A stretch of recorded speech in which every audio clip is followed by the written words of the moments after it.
Bloomberg Audio Studios. Podcasts, radio, news. Now, after a summer that was dominated by trade talks with the United States, the European economy is facing new challenges from Chinese export curbs on critical raw materials, as well as a continuing debate over how best to support Ukraine. Joining us now to discuss is Dombrovskis, the EU's Economy and Productivity Commissioner. Great to have you with us. Good morning. In our Brussels studio. Starting with the issue that dominated the last EU leaders meeting here in Brussels, a failure to agree on a way of tapping frozen Russian assets for Ukraine. Has any progress been made on the Commission's legal proposal since then?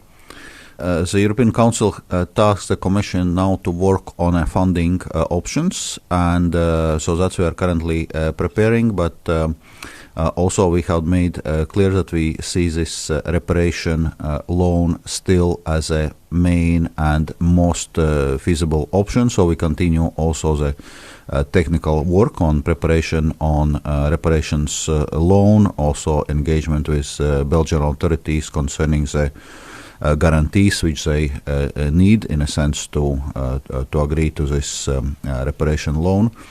But in a sense this is a proposal which addresses many issues. First of all, there are very sizable funding needs Ukraine is facing, so IMF is putting it at $60 billion for the next 2 years, and that's without military support, which comes in a similar order of magnitude.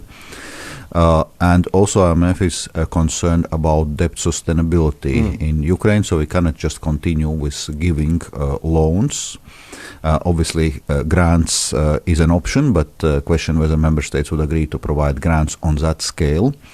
Therefore, this reparation loan, which Ukraine would only need to repay once Russia pays reparation, is a good option because it addresses Ukraine's funding needs. It does not create problems with debt sustainability in Ukraine, and it falls short of confiscation of Russian assets, which, as we know, is so to say, a step too far for a number of member states. What sort of engagements have you had with Belgium since that meeting, and have you had any indication that they are being reassured by the proposals that the Commission is developing?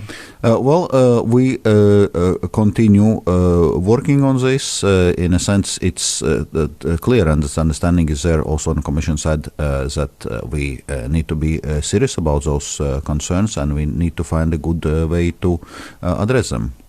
Let's turn to some of the other major challenges facing the EU economy as well. The EU's been negotiating with China over access to rare earths after the deal that we saw signed between the US and Beijing to lift export curbs. You said you've seen positive signals from China coming on those measures. What more can you tell us about those signals? China basically agreed now to suspend those export controls or postpone those export controls by 1 year. So that obviously give us more time for engagement and addressing this issue in a forward-looking way. So there is in a sense, positive short-term developments. But obviously we must keep in mind that we need to work on diversification of our supply chains, because currently, as concerns rare earths, critical minerals, many of those supply chains are 80, 90, more than 90% dominated by China. Therefore, we must work on diversification, because that's how we achieve resilience of supplies. That's why we are accelerating work on our raw materials strategy. So that's why we're engaging in raw materials partnership with a number of countries around the world, and also coordinating this approach with like-minded partners, including in the framework of G7. So are you satisfied that the supply chain for now is stable while that exemption has been granted? I'm just wondering about the broader risk to the European economy from this. We've had warnings from the likes of Volkswagen, for example, about the impact it could have on their supplies upcoming too. In a sense, it addresses short-term concerns, but it also shows vulnerability which we are facing in terms of this supplies, and therefore we also must work towards diversification of those supplies. Where do you look for that? Actually, I would say, to put simple, around the world, we have already engaged in a raw material partnerships with various countries as diverse from Canada to Uzbekistan and many others. But the issue right now is also to get more practical and more tangible, to start actually developing actual projects on the ground, where the model of partnership we are offering resource-rich countries is that the EU is ready to provide technology, know-how, financing, and also help those countries to increase value added they are getting from their raw materials. So it's not only about extraction, but also developing processing capacities in those countries. So looking for mutually beneficial solutions.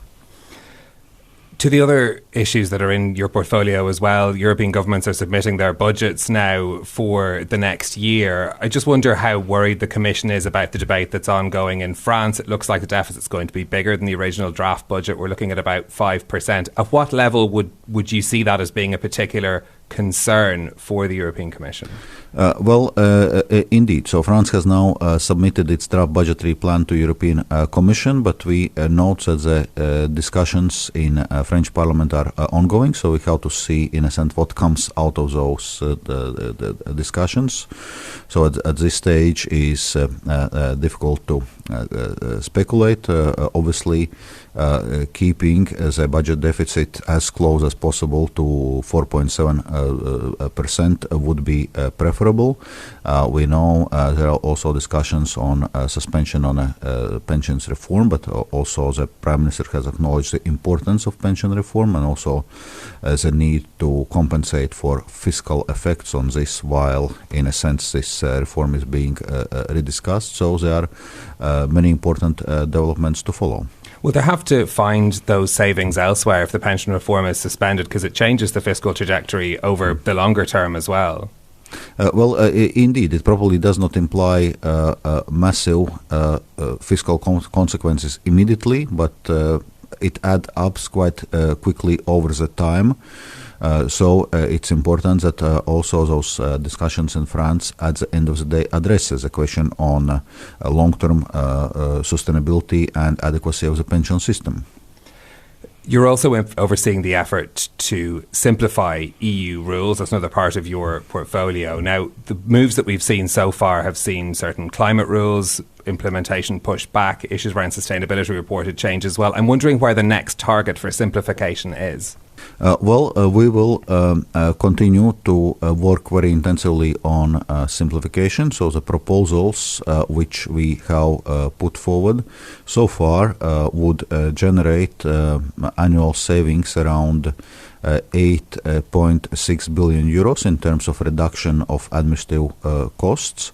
Our overall aim is a reduction of 37.5 billion euros. So we have been for a strong start, but there is still a way to go to reach our target, which is 25% reduction of administrative burden for all companies and 35% reduction for SMEs. So this is why there's a number of simplification proposals and omnibuses still this year, including on digital, on automotive, environmental, food and feed, some other areas. And also the next year's European Commission's work program has a strong simplification dimension, with more than half of all proposals having a strong simplification potential, meaning that they are expected to be net reducing in terms of administrative burden.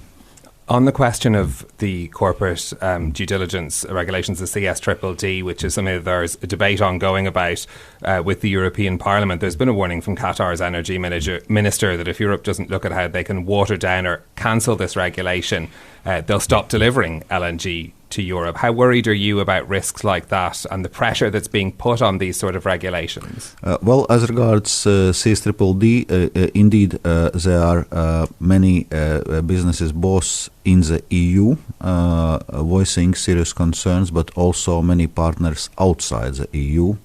And Qatar is just one example. We have heard from many other countries and businesses on those countries on the concerns. But that's why... Are you taking them into account? But that's why CSDDD was part of our first omnibus, where we are actually simplifying it quite substantially, including the question on reducing the scope, so which companies will be covered by CSDDD, making requirements more proportionate, like obligation to follow only direct business partners, not all the value chains up and down, obligation to do it once per 5 years, not every year, and so on. So there are many tangible improvements and simplifications. What would be now important that the legislative process moves forward, and so simplifications actually become a reality. But is it a worry that, LNG supplies could be affected by these changes? In a sense, there are two elements. So one, obviously, as European Union, we retain our regulatory autonomy and our right to regulate businesses which are doing business and are active in Europe. On other hand, of course, we also need to listen and acknowledge concerns which various partners around the world are having and reflect on the implications. I mean, the US has also made it clear it's very unhappy with the extraterritoriality of these sustainable reporting and due diligence regulations. Is there any way that the EU can accommodate these concerns? Well, I think the simplification proposal we have already put on table, both regarding due diligence and sustainability reporting, addresses already to large extent those concerns. What would be important is to finalize the legislative process. Okay, so no further changes planned to accommodate those concerns? Well, in any case, it's clear that the file is now in a legislative process, and legislative process for sure will bring some changes. Okay, Valdis Dombrovskis, the EU's Economy and Productivity Commissioner, thank you very much for joining us. Thank you.